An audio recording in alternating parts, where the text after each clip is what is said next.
What does it take to change the world? A great invention like the internet?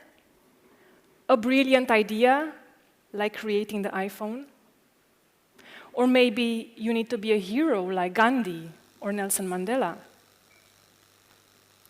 What if we don't always need all of this? I am not an entrepreneur. I am not a scientist. I'm neither an inventor nor a trendsetter. In fact, I am as far or as close to technology as most of the average consumers are. I'm one of those people still pending between two worlds. One of a recent past, when technology was merely present in my life, and another one of the present day, when technology takes most of the space and my time. I am what I like to call a passive adopter of technology. I use what's available on the market, sometimes because I find it very useful, sometimes because I think it's cool, but most of the times, I ignore it. Either because I do not have the time to follow completely all the developments, or simply, it does not affect me directly. Alone, I'm like a drop in the ocean. But what happens when you multiply Andreea with some millions? You get a powerful mass that has the potential to influence things through the sum of choices, to like, to dislike, or to be indifferent. And that's where the danger or the opportunity lies in front of us as we are moving forward into the digital world. And when we stand at the crossroad, as we do today, I strongly believe that more than the innovators and trendsetters, it's us, the millions of consumers, who will shape the future by the way we choose to use technology. So my talk today is about the unique chance of our generation, a generation of contemporary adults, to influence the role that technology will play in our lives. Will it be a means, or will it be an end? Not long ago, we were asking the same question about money. I guess we still haven't answered this question. But with or without an answer, today, we are emerging from a consumption society which failed to understand that we humans are part of an ecosystem where everything is connected.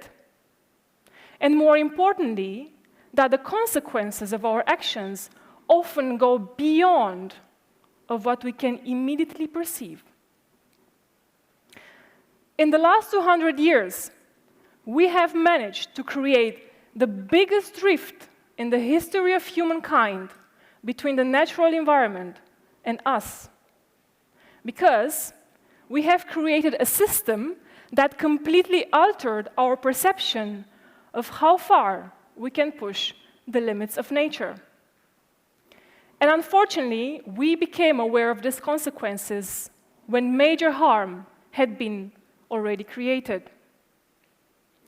If we do not carry these lessons into whatever we create next, how different will you and I be from the past generations that passively adopted the industrialization and allowed the tremendous environmental destruction we are struggling with today? While we can bring indisputable evidence for the past, we can only look for clues of how tomorrow will look like. And personally, I believe these clues are already strong enough to realize that we cannot afford being a passive generation. Certainly, there are a lot of aspects to look at. It can be freedom, it can be privacy, it can be social interaction. Every one of us here has something that values and cares about as technology occupies more and more space in our daily lives. For me personally, it's how we explore nature with all our senses. How many of you have spent time in nature during your childhood? Let me see your hands. Quite a few. I guess that's something the people from the pre-internet world have in common. I used to spend my summer in the countryside, my summer holidays. My grandparents used to grow all kinds of vegetables, and we children had small tasks to do. For example, to pick the beetles from the potato leaves, or to tie up the tomato plants so the fruits will grow nicely, to harvest cucumbers, which was the least my favorite, because cucumbers sting your fingers. I had the freedom to taste, to touch, and to smell everything that came in my way. Later on, when I grew a little bit older, I used to go on summer camps. And during our hikes, our teachers would show us how to recognize a tree by the shape of its leaves, or how to orient ourselves in the forest. I believe those kind of experiences opened up my curiosity as a child and gave me the impulse later on as an adult to go out and explore new countries. Peter Kahn, a professor at the University of Washington, is one of the pioneer researchers on human relationship with technological nature. In 2011, he published a book with the same title, presenting the results of his research. There are two things I found very interesting. First, he exposed people to plasma screens showing real-time nature views, and he assessed the physiological and psychological effects on viewers. The study shows that in terms of human well-being, technological nature is actually better than no nature at all.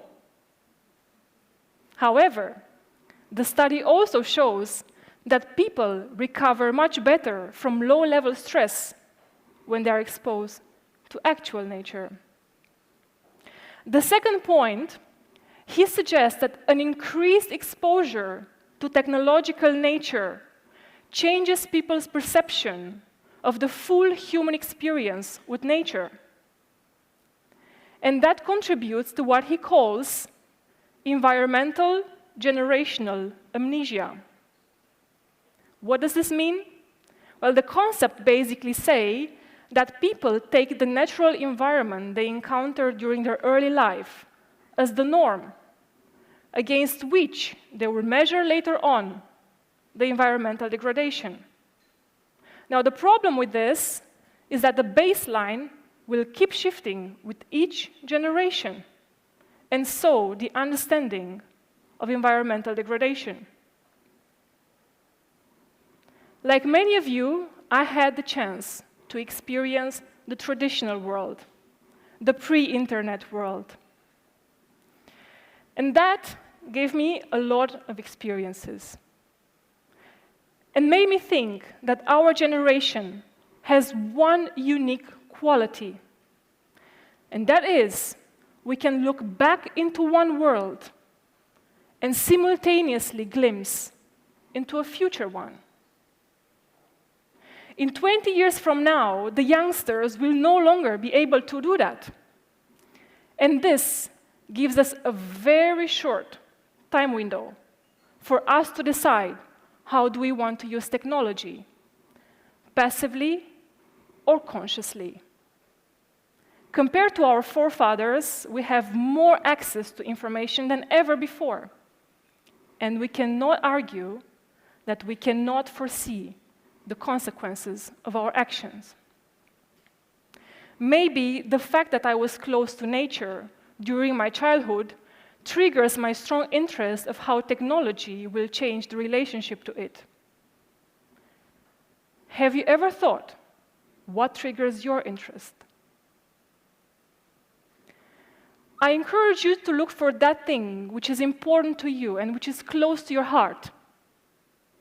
It may be how you relate to nature, but it can also be how you interact with your family or with your friends, how you build relationships, or simply how you communicate.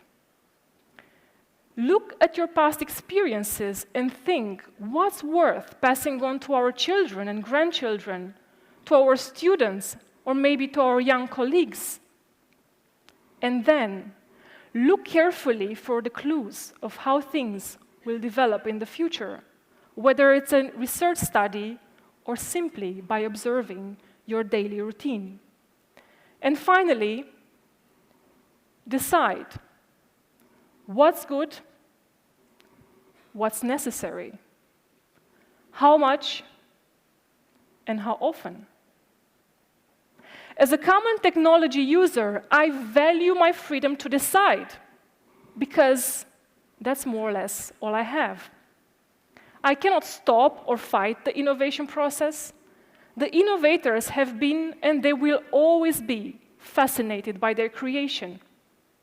But the danger of our days is that the fascination of the creator can become the obsession of the consumer. And that's where I believe the sum of our choices can make a real difference. Today, we are just scratching the surface of what technology can really do. The fact is, nobody knows how far it will go in the next years. But the key question we should ask ourselves, it's not how much technology can offer us, but how much we should take from it. As a crossroad generation, we have the duty to take the lessons of the past and bring them forward into the digital world, so that we create a society which is based not only on convenience and easiness, but also on respect of humanity and the environment. I like the metaphor of a crossroad because usually, when we stand at a crossroad, we stop and we think for a second which way to go. In that split of a second, not everybody will be an innovator. Not everybody will have a brilliant idea. And not everybody will be a hero. But certainly, all of us will make a decision. And if one decision is like a drop in the ocean, what are then millions of decisions? Thank you.